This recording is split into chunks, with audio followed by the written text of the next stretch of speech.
Are you a talented footballer with the potential to go all of the way, but you've never been spotted or had a trial? Well, all you need to do is check out a brand new innovative business that I've started with my partners called Scout Size. It gives you a chance to get spotted by our network of scouts to try and get you a trial at a professional club.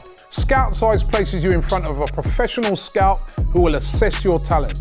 You simply need to visit our website right now and upload your clips as directed. Our scouts will then view them and give you a full assessment. If you meet a certain criteria, your details will be sent to scouts at professional football clubs for them to come and see you play.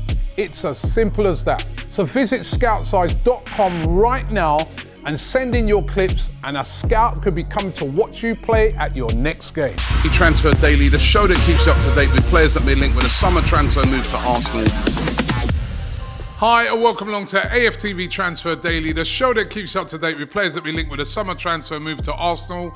We are here in Los Angeles, USA, here for the Arsenal Tour of America. They're going to be playing 2 games here in Los Angeles, one against Bournemouth on Wednesday, Thursday in the UK, and one on Saturday as well here in LA. And we're here for those 2 games. Then we move on to Philadelphia.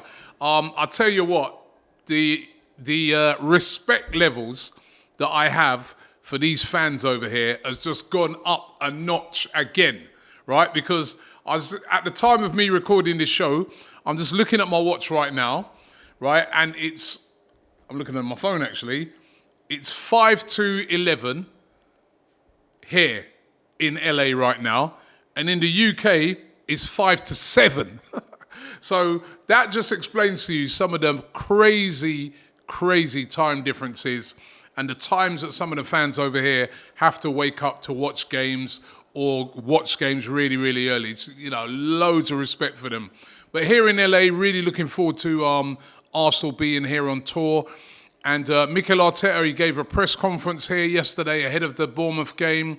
And of course, inevitably, he was asked a lot of questions about transfers, in particular about Ricardo Calafiori. When is it going to get done? The journalists were asking him, will he be here in time to take part in this tour? Now, he was very cagey on it, as you thought. He wasn't denying that this is not going to happen. He was kind of saying it is definitely going to happen, but not really saying whether Calafiori will join the tour or not. What I'm being told is that he will join the tour if that deal gets done this week, which it is looking very, very positive that deal will get done this week.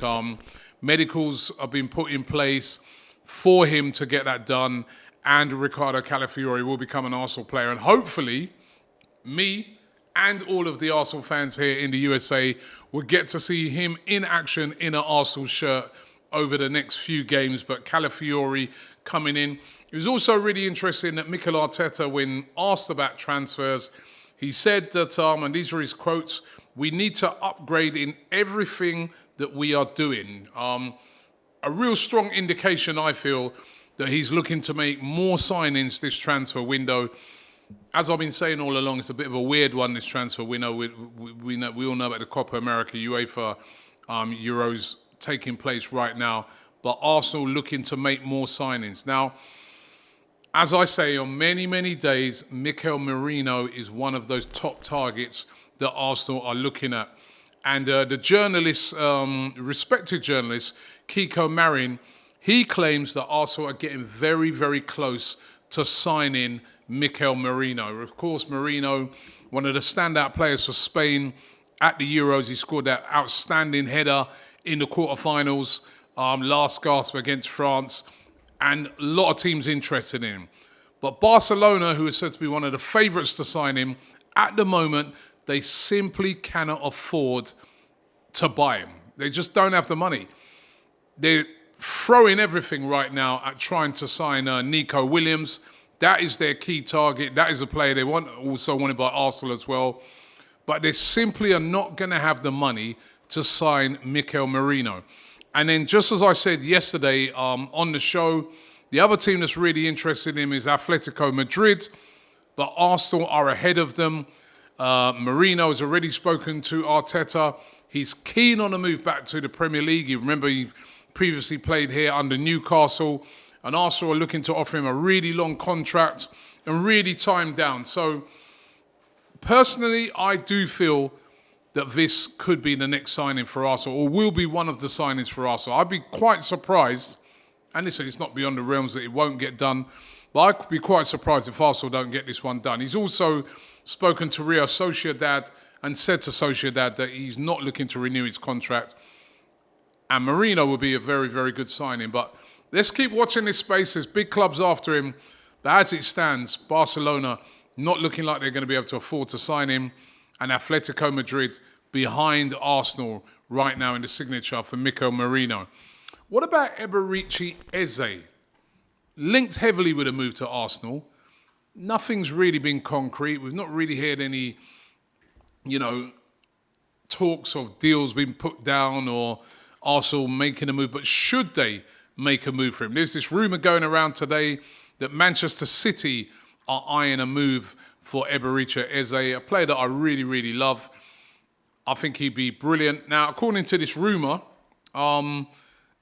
City are interested in, especially if De Bruyne leaves to go and join Al Ittihad over there in Saudi Arabia. They're supposed to have offered him a really lucrative deal, and it's really tempting to Kevin De Bruyne, and he could move on. Although, I was also reading that Pep Guardiola, when asked about this, literally shut it down and said, listen, he's not leaving to go to Saudi Arabia. Kevin De Bruyne is staying at Manchester City.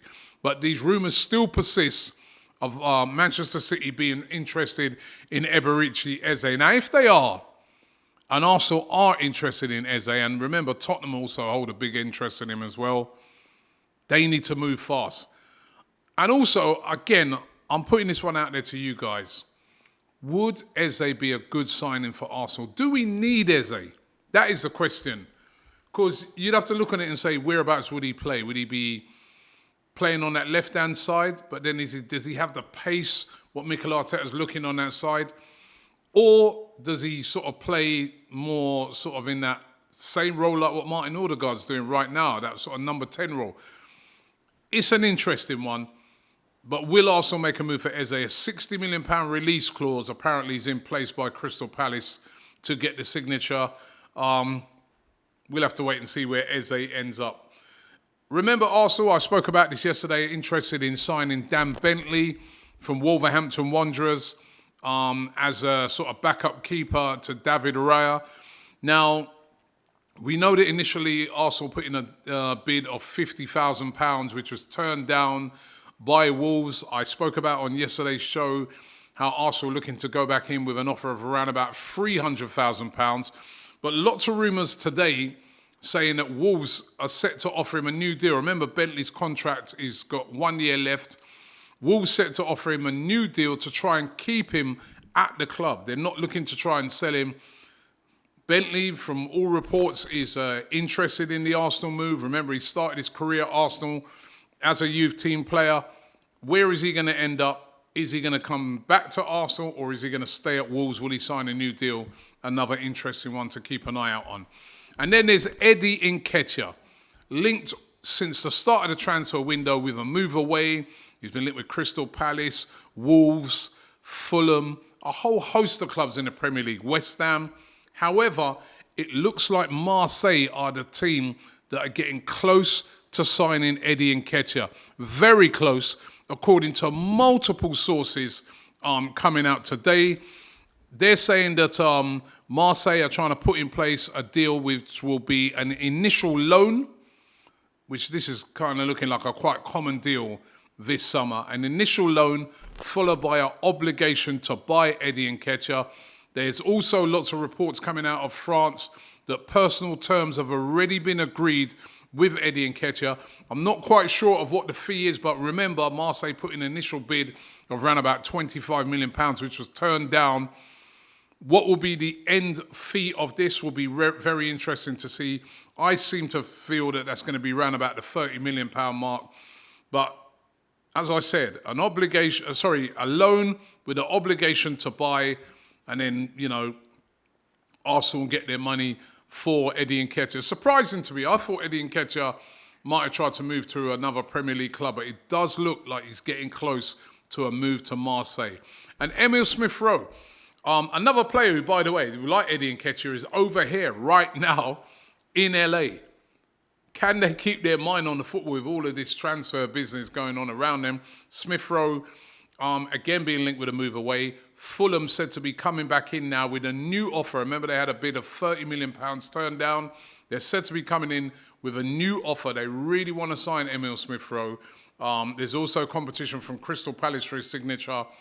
Will Emile Smith-Rowe still be an Arsenal player come the end of the US tour? Going to be really interesting. So many players on this tour with doubts. And I've said it on previous show. Thomas Partey, Zinchenko, all these guys, will they still be Arsenal players come the end of the transfer window? But certainly Emile Smith-Rowe still attracting a lot of interest. So those are the rumours today. Don't forget, I'm going to be keeping you up to date with all of the rumours. Don't worry.